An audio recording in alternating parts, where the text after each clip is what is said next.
Okay, tell us the difference here, because estate planning, if you can, in a synopsis. So estate planning is just planning for estate. That's where you do the regular living trust, those things. A lot of people don't know the difference between, because there's about 80 different types of trust.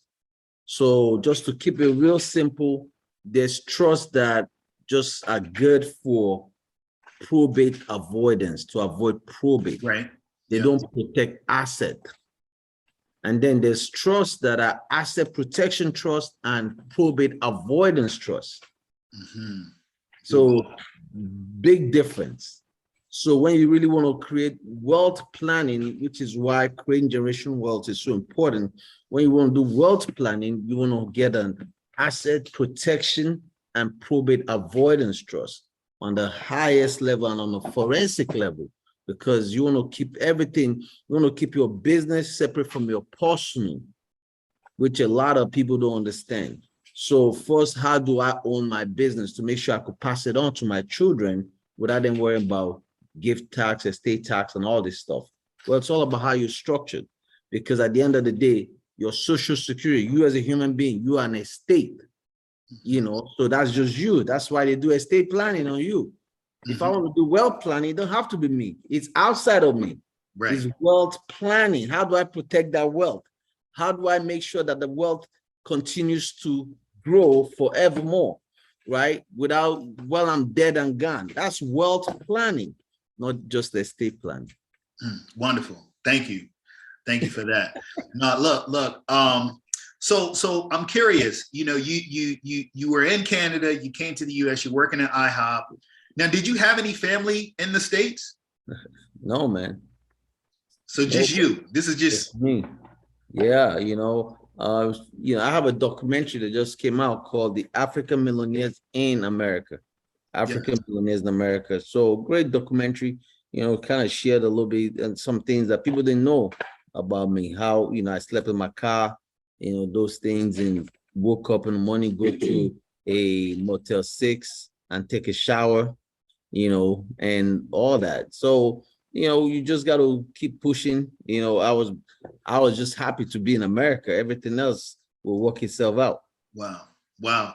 I'm glad you mentioned that, because once again, sometimes people see where you are, like where you've gone to with you and with others, but they don't realize the journey along the way, to really get to that point. So you're working at IHOP. You meet someone there. They give you a card. Says, hey, look, come get into this business. He says you should get a license. Says you should get a license, right? Right. And then you start. How did you kind of get going? Like, how you said you saw the first commission, most money you'd ever made. What was the first opportunity? So you bought the book for $4,000, and then he decided he was going to work with you because you bought this book. Yeah. So that was like, so when I first got started, right? I was riding the metro from one end to the other with my manager, the lady that that introduced me to the business. Okay. So I went for the interview. She told me, you gotta get your license. I said, all right, cool. I'm gonna work to get that. And she said, but in the meantime, let's go see some people. Do you have a list of warm market? I said, no, I didn't have any warm market. I didn't have anyone here. She said, well, that's the only way we could see people, because our business is about seeing the people. So I found a survey in the office that she showed me, and I took that survey and I made more copies of it. And I started riding the metro. So I got about 100 of them filled out. And I called her. I said, hey, I got all these surveys. She was so excited. And we called the list and we went and saw people. And we closed everybody, because I just watched her close and I just kept quiet because I was a student, I'm learning, and she closed and she wrote a check for $1,000 with my name on it and showed it to me and said, but I can't give it to you because you're not licensed. You need to get your license and you could cash this check. I'm like, what? I studied that night and went to take that test, man, and knocked it out. Yep. And I passed that test. I passed the exam the first time. Right. Passed that. And then, so once I got that license, I went on some more appointments with her. so I could continue to learn. And then later on, I started doing appointments on my own, started meeting people. But every time I met families, they want to save, they want to plan for the future, but they don't have no money. Yeah. You know, later on, I said, okay, I need to get securities license. I went and got my securities, studied and knocked that out, passed it, you know, got those license. Now I'm like, all right, now I'm a financial guy, you know, I'm in the investment world. So I started doing it. So all this time, you know, I'm 25, 26, 27, I'm making money, but I always have questions about wealthy people. How do they operate? How do they do stuff?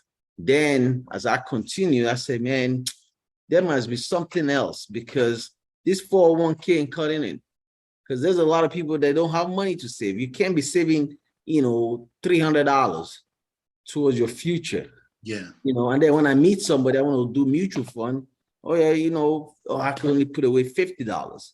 I'm like, man, these people, I mean, how are you gonna retire? So I say, you know what? Let me step outside this box for a minute and figure this stuff out. How are the wealthy doing it? You know, especially when I met a lady that came to me, and somebody, you know, she was 67, and she said she only had 2 more years and she's going to run out of money. And she's like, can you help me? Because, and I said, so what happened? She said, well, I'm a medical doctor. She does surgery for people, you know, but she stopped working, and she was going to run out of money. She said, I did everything right. I invested heavily in my 401k. I did all that, but I'm drawing income now, and I'm going to run out of money. I'm like, wow, what can I do? So that got me outside I said, you know, I got to think outside the box. I got to do something different. So I just started studying and researching wealthy people, how the wealthy operate. And that's how I ran into, you know, my mentor's website. And, you know, older man, Jewish guy, you know, but he was open to sharing knowledge. But at the same time, he didn't share a lot. You know, even the book didn't have a lot of, you know, information in there. We just had enough stuff to get your mind thinking. Yeah. And then I went with his book.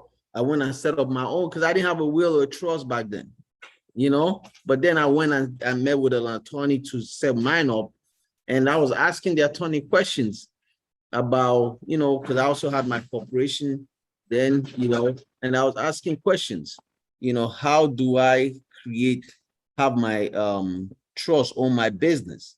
Because it was in the book. You know, she's like, oh, you can't. I'm like, what do you mean you can't? Man, it says in the book. And, you know, I can't call the guy to ask the question, because, you know, he's a busy guy. He's not going to take my call, because he could have put in the book. So I just decided to say, you know what? I'm going to do something different. 1 second, all right? Sure.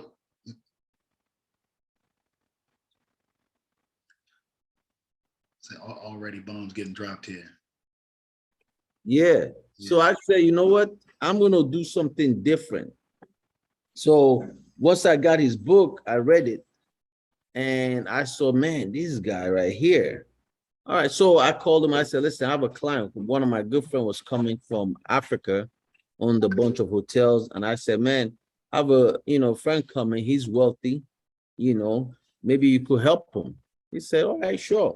Because, you know, one thing I always tell new agents is this: if you want to learn from the best, people that are making money, more money than you, bring them a client.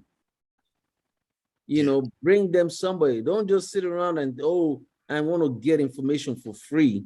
They're busy. They're not, you know, they didn't make their wealth because, you know, they just sat around and just, you know, did nothing. You know, bring a client and collaborate with them. You know, and that's how I got into the $1 Million Roundtable and all this stuff, right? Because I didn't mind splitting cases, because I believe that's knowledge. That's like going to college, really. I mean, it is going to, I'm paying for college classes, you know, by sitting in front of somebody that knows more than me, you know, knowledge that I will never get from it, just, you know, reading a book. You can read a book all you want, but you got to get out there and do the practical, you know, and do things everybody can do. So that's how it worked out. All right. So so by this time, you had already started Largo Financial. You had started your business. Mm-hmm. I want to listen. It's a phenomenal, story even up until that point. And really, people, you could have just said, okay, I'm just going to kind of stay in pocket right here. I don't really need to do anything else. I'm doing okay. But I do want to kind of double back and just kind of peel back a little bit on what was the motivation, because this is kind of innovative and just really out of the box for you to go to the Metro and start getting numbers. Like how did you come up with that idea? Because I've never heard of anybody doing that. So that was just, it's just kind of, there was a lot of ingenuity, there. So what was the motivation for that? Man, I was hungry, man. I was hungry. That's the bottom line. And, also when I saw the survey about college education, right? And I read it, it just had some bullet questions, about sending your children to college, saving for your children's college, all this stuff, So once I read that, I was like, man, I'm going to do something different. Let me go out, because every parent wants their child to go to college, but they don't have the money to do it.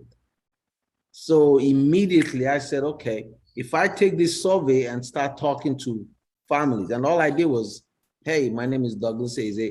My company is doing a survey about college education planning for their for kids. Do you mind taking a few minutes and filling out the survey for me?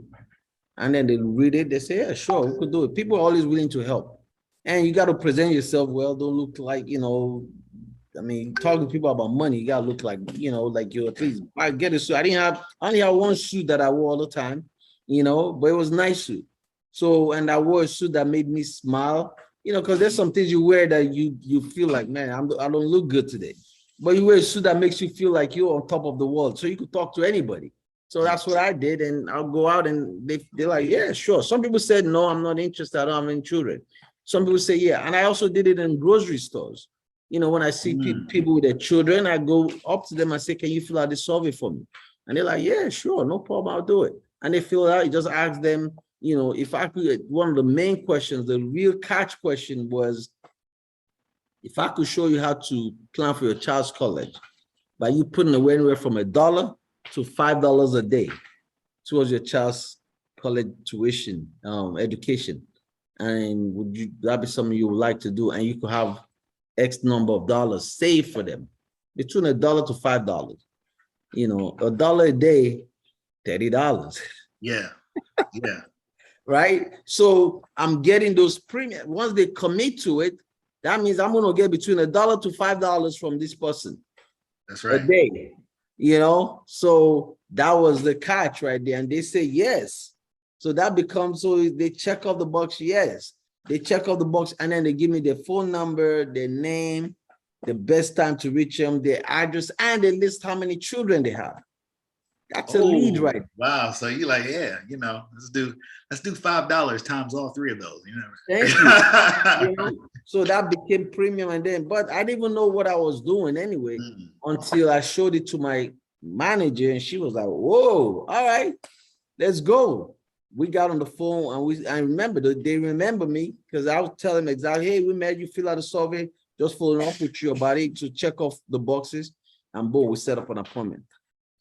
It's interesting. You just mentioned something. You said, hey, look, I didn't even really know what I was doing, but you went out, you got all these surveys, 100 surveys, came back, called them, had the appointments, ended up writing a bunch of business. I find that there's a couple of types of people, who enter this industry. That you have the, one type where, they say, look, I don't know what I'm doing yet, but I'm just going to set these appointments. I'm going to rely on my mentor, my trainer, help me out with the conversations, or, I'm going to, introduce them to you. You can talk to them about, whatever we're doing on the business side. And then you have the other type of person that's like, well, wait, I think I got to know everything. I feel like I need to know everything before I actually make a move. I don't want to set any appointments until, I need to know every aspect. I need to know all the products. I need to know exactly what to say. Now we know which one tends to work better. We know which one tends to work better, but I want you to share which one you think tends to work better in this business. Man, I like the go-getter, the person Yeah. that is gonna go for it, and just jump in and do it. Because there's a lot of agents that say, "Oh, I want to get it. I want to get all the knowledge so I can go help my family members. I can go do this," and your family members are gonna do business with you Mm. because they don't see you as the financial person. What you gonna teach them? You broke still. You still broke. Just because you have your license don't mean you know this stuff. Bring an expert that has been doing it. Let them help with it. Of course, especially if that expert that hopefully you have a mentor that's not about just the money, that's about helping people. Because there's a lot of, shady people in this industry too, Yes. right? So bring somebody that you've watched their character, that you say, okay, this person somebody I could work with that has the best interest for my client. And you even become a client first. Mm. Don't go write yourself up, because a lot of agents, I want to write myself, I could get my own commission. That's you're not going to learn nothing.